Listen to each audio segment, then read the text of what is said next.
എഴുന്നേറ്റ് എല്ലാ ജോലികളും ഒതുക്കി അവൾ പെട്ടെന്ന് തന്നെ പോകാൻ തയ്യാറായി. മനസ്സിന് ഇന്നലെ മുതൽ ഒരു ചാഞ്ചാട്ടമുണ്ട്.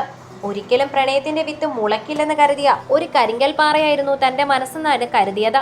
അവിടെയാണ് അവൻ ഇന്നലെ പ്രണയത്തിന്റെ കുളിർമഴ പെയ്ച്ചത്. തന്റെ മനസ്സിപ്പോൾ വസന്തത്തെ വരവേൽക്കാൻ ഇലകൾ പൊഴിക്കുകയാണെന്ന് അവൾക്ക് തോന്നി. ഒരു പ്രണയ വസന്തത്തിനായി ഹൃദയം കാത്തു നിൽക്കുകയാണ്. പൂത്തുലയാൻ വെമ്പി നിൽക്കുകയാണ് മനസ്സ്.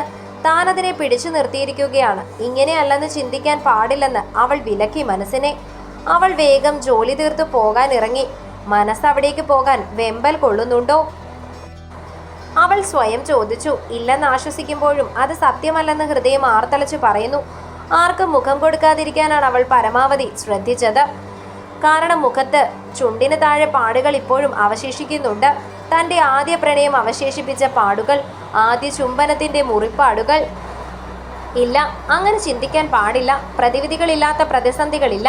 മനോധൈര്യത്തോടെ നേരിടണം. ജാൻസി അരമനയിലേക്ക് ചെന്നതും ക്ലാര അടുക്കളയിലാണ്. അടുക്കളയിലേക്ക് തന്നെയാണ് അവൾ ചെന്നത്. കണ്ടപാടെ ക്ലാര അവളുടെ മുഖത്തേക്ക് നോക്കി. എന്താ കൊച്ചേ നിന്റെ ചുണ്ടിൽ അവിടെ ഒരു പാട്, എന്നാ പറ്റിയതാ? ശ്രദ്ധയോടെ അവളുടെ മുഖത്തേക്ക് നോക്കി ക്ലാര അത് ചോദിക്കുമ്പോഴാണ് ഫ്രിഡ്ജിൽ നിന്നും പെട്ടെന്ന് വെള്ളമെടുക്കാനായി ആൽവിൻ വന്നത്. ഒരു നിമിഷം അവനെ അവിടെ തന്നെ നിന്നു പോയിരുന്നു. ആൽവിനെ കണ്ടപാടെ അവളുടെ മുഖത്ത് ദേഷ്യം ഇരച്ചു കയറാൻ തുടങ്ങിയിരുന്നു. ഇന്നലെ ഏതോ ഒരു വൃത്തികെട്ട ജീവി കടിച്ചതാണ് ക്ലാരമ്മച്ചി. അവന്റെ മുഖത്തേക്ക് നോക്കി അവള് പറഞ്ഞു. അവന് ചിരി വരുന്നുണ്ടായിരുന്നെങ്കിലും അവനത് മനസ്സിലടക്കി. അവളെ ഒന്ന് നോക്കി വെള്ളവും എടുത്തവൻ അകത്തേക്ക് പോയി. രാത്രിയില് ഇരുട്ടത്ത് വല്ലതും കടിച്ചതായിരിക്കും. ഏതായാലും നീ ഇത്തിരി മഞ്ഞളെടുത്തിട്, വിഷമൊക്കെ ഉണ്ടെങ്കിൽ അത് പോയേക്കും. അതും പറഞ്ഞ് ക്ലാര ശ്രദ്ധയോടെ പച്ചമഞ്ഞൾ തിരഞ്ഞു. അപ്പോഴേക്കും വെള്ളവുമായി ആൽവിൻ വന്നു. എന്തോ വിഷം കൂടിയ ഇനമാണ്. അത് മഞ്ഞളിലൊന്നും തീരുമെന്ന് എനിക്ക് തോന്നുന്നില്ല ക്ലാരമ്മച്ചി. അവന്റെ മുഖത്തേക്ക് നോക്കി അവളത് പറഞ്ഞപ്പോ അവൻ അവളുടെ കണ്ണുകളെ അഭിമുഖീകരിക്കാൻ കഴിയാതെ അവിടെ നിന്നും പുറത്തേക്ക് പോയിരുന്നു. ആ ആഗ്രഹം ഒരു വാശിയുടെ പുറത്ത് സാക്ഷാത്കരിക്കുകയായിരുന്നു. ഒരിക്കലും വേദനിപ്പിക്കണമെന്ന് കരുതി ചെയ്തതല്ല. അവളുടെ പെൺമനസ്സിൽ കുറച്ചെങ്കിലും ഒന്ന് തൊടാൻ തൻ്റെ ചുംബനത്തിനാകുമെന്ന് പ്രതീക്ഷിച്ച് ചെയ്തതാണ്. തൻ്റെ പ്രണയം മനസ്സിലാക്കി കൊടുക്കാൻ വേണ്ടി ചെയ്തതാണ്. അത് അവളെ ഇത്രത്തോളം വേദനിപ്പിക്കുമെന്ന് താൻ ഒരിക്കലും കരുതിയിരുന്നില്ല. കറുത്ത കരയിലുള്ള മുണ്ടും അതിന് ചേരുന്ന കറുത്ത ജുബയും, കയ്യിൽ ഒരു സ്വർണ്ണ നിറത്തിലുള്ള വാച്ചും, മറുകൈയിൽ സ്വർണത്തിന്റെ ഇടിവളയും, കയ്യിൽ കുരിശടയാളം പതിച്ചൊരു കൊന്ത മോതിരം, മറുകൈയിൽ മറ്റൊരു മോതിരം, കഴുത്തിൽ വീതിയുള്ളൊരു നീളൻ മാല, അതിന്റെ തുമ്പിൽ ഒരു പിണ്ടി കുരിശ്, അതിനൊപ്പം തന്നെ ഒരു ബെന്തിങ്ങയും കൊന്തയും. അരമനയിൽ ആന്റണി വർഗീസ്. അപ്പച്ചനെ കണ്ടതും സന്തോഷത്തോടെ ആൽവിൻ അയാളുടെ അരികിലേക്ക് ചെന്നു. മകനെ കണ്ട സന്തോഷം അയാളുടെ മുഖത്തും ഉണ്ടായിരുന്നു. രണ്ടുപേരും പരസ്പരം ആശ്ലേഷിച്ചു. കാറിന്റെ ശബ്ദം കേട്ടുകൊണ്ട് ക്ലാരയും അവിടേക്ക് ഇറങ്ങി വന്നിരുന്നു. അച്ഛനും മകനും കുറെ നേരം വിശേഷങ്ങളൊക്കെ പറഞ്ഞതിന് ശേഷം അകത്തേക്ക് കയറി. ക്ലാര സന്തോഷപൂർവ്വം ഭർത്താവിനെ നോക്കി. ഇച്ചായ, ഇവനിവിടേക്ക് സ്ഥലമാറ്റമാണെന്ന് നമ്മളോടൊന്നും പറഞ്ഞില്ല. എല്ലാം ഒരു സർപ്രൈസ് ആയിട്ട് പറയാനിരുന്നതാണെന്ന്. വലിയൊരു സർപ്രൈസ് പൊട്ടിക്കും പോലെ ഭർത്താവിന്റെ മുഖത്തേക്ക് നോക്കി അവരത് പറഞ്ഞപ്പോ അയാളുടെ മുഖത്ത് വലിയ ഭാവവ്യത്യാസങ്ങളൊന്നും ഉണ്ടായിരുന്നില്ല. അത് അവരെ അമ്പരപ്പിക്കുകയായിരുന്നു. ആ, ഇവൻ വലിയ സർപ്രൈസ് തരാനിരുന്നതാണല്ലേ. ഇവൻ അറിയില്ലല്ലോ ഞാൻ ആരുടെയൊക്കെ കയ്യും കാലും പിടിച്ചാണ് ഇവനെ ഇങ്ങോട്ട് സ്ഥലം മാറ്റിയതെന്ന്. ശരിക്കും ക്ലാരയും ആൽവിനും ഞെട്ടിപ്പോയിരുന്നു അത് കേട്ടപ്പോ. ശരിയാണോ?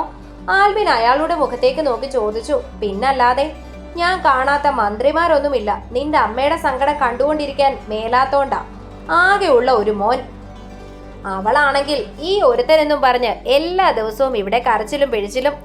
ഞാനാണെങ്കിൽ ഈ ബിസിനസ്സും തിരക്കും ഒക്കെ ആയിട്ട് എപ്പോഴെങ്കിലും ഒക്കെ ആയിരിക്കില്ലേ ഇവിടെ വരുന്നത്. എങ്ങനെയാണ് ഇവളെ ഇവിടെ ഒറ്റയ്ക്കാക്കിയിട്ട് പോകുന്നത്?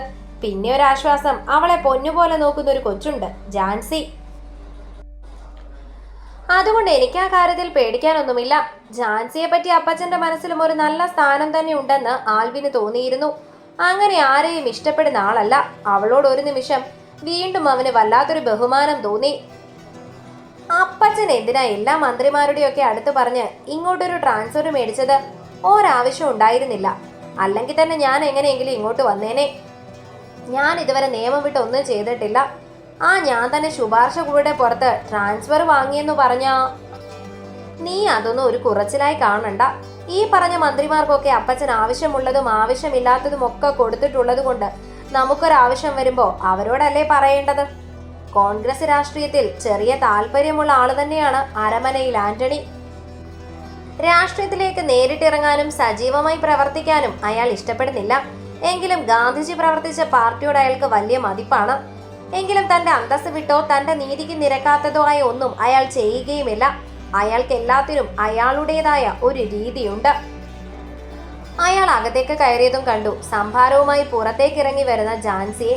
അതിനകത്ത് പച്ചമുളകും ഇഞ്ചിയും കറിവേപ്പിലയും എല്ലാം ഇട്ട് പിഴിഞ്ഞ് എടുത്തിട്ടുമുണ്ട്. 1-2 ചെറിയ ഐസ് ക്യൂബും. അവൾ അത് അയാളുടെ കൈകളിലേക്ക് വച്ചു കൊടുത്തു. നിനക്ക് എങ്ങനെ മനസ്സിലായി കൊച്ചേ ഞാൻ വന്നുവെന്ന്? ചിരിയോടെ ആന്റണി അവളോട് ചോദിച്ചു. ഈ സമയത്ത് മുതലാളിയായിരിക്കും വരുന്നതെന്ന് എനിക്ക് ഉറപ്പായിരുന്നു. പിന്നെ പുറത്ത് മുതലാളിയുടെ ശബ്ദവും കേട്ടിരുന്നു. അതുകൊണ്ടാണ് ഞാൻ എടുത്തത്. അവള് വിനയത്തോടെ തന്നെ പറഞ്ഞു. ഇങ്ങനെയൊക്കെ സംസാരിക്കാനും ഇവൾക്കറിയാമോ? അത്ഭുതത്തോടെ അവളെ നോക്കി ആൽവിൻ ഓർത്തു. കൊച്ചേ, നല്ല കരിമീൻ ഇരിപ്പുണ്ട് വണ്ടിയില്. അത് നന്നായി ഒന്ന് ഫ്രൈ ചെയ്തെടുക്കണം വാഴയിലയിൽ. നിന്റെ സ്പെഷ്യൽ ഐറ്റം. സംഭാരം കുടിച്ച ഗ്ലാസ് അവളുടെ കൈകളിലേക്ക് കൊടുക്കുന്നതിനോടൊപ്പം തന്നെ ആന്റണി പറഞ്ഞു. അവള് തലയാട്ടി. അതിനുശേഷം ഗ്ലാസുമായി അകത്തേക്ക് പോയി. ആൽവിനെ രൂക്ഷമായി ഒന്ന് നോക്കുവാനും അവള് മറന്നില്ല.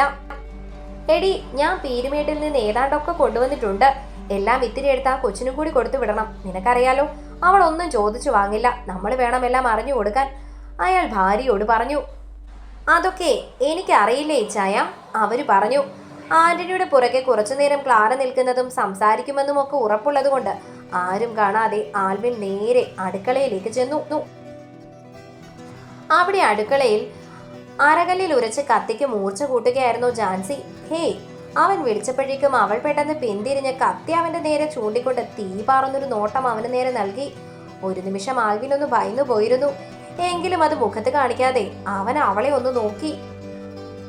ആൽവിൻ അത് പറഞ്ഞപ്പോ അവളും ചെറുതായി ഒന്ന് ഉലഞ്ഞു പോകുന്നത് അവൻ അറിയുന്നുണ്ടായിരുന്നു. അവന്റെ ചുണ്ടിൽ പെട്ടെന്നൊരു പുഞ്ചിരി തത്തിക്കളിച്ചു. ഒരുപാട് വേദനിച്ചോ? പെട്ടെന്ന് അവളുടെ ചുണ്ടുകൾക്ക് ഉള്ളിലേക്ക് കൈവിരൽ ചേർത്ത് അവനത് ചോദിച്ചു. ആർദ്രമായിരുന്നു അപ്പോൾ അവന്റെ ശബ്ദം. പക്ഷേ ഝാൻസി പെട്ടെന്ന് തന്നെ അവന്റെ കൈ തട്ടി മാറ്റി. രൂക്ഷമായൊരു നോട്ടത്തോടെ അവൾ അവനെ നോക്കി. ഇനി മേലാൽ എന്റെ ശരീരത്തിൽ തൊട്ടാൽ തന്നെ ഞാൻ കൊല്ലും. ഇവിടുത്തെ ജോലിയൊന്നും എനിക്ക് പ്രശ്നമല്ല. വലിച്ചെറിഞ്ഞിട്ട് പോകും ഞാൻ. ഞാൻ പറഞ്ഞത് വെറുതെയല്ല. ഇനി എന്റെ ദേഹത്ത് തൊട്ടാ ഞാൻ വെറുതെ ഇരുന്നു എന്ന് വരില്ല. നീ ഇവിടുന്ന് ജോലി കളഞ്ഞിട്ട് പോയാലും ഞാൻ നിന്നെ വെറുതെ വിടുമെന്ന് നീ വിചാരിക്കണ്ട. നീ എവിടെ പോയാലും, ഈ ലോകത്തിലെ ഏത് കോണിൽ പോയി ഒളിച്ചാലും ഇനി ഞാൻ നിന്നെ പിന്തുടരും. കാരണം നീ കയറിയതേ ഈ ചങ്കിലാണ്. അവൻ നെഞ്ചിലൊന്ന് ഇടിച്ചുകൊണ്ടാണ് അവളോട് പറഞ്ഞത്.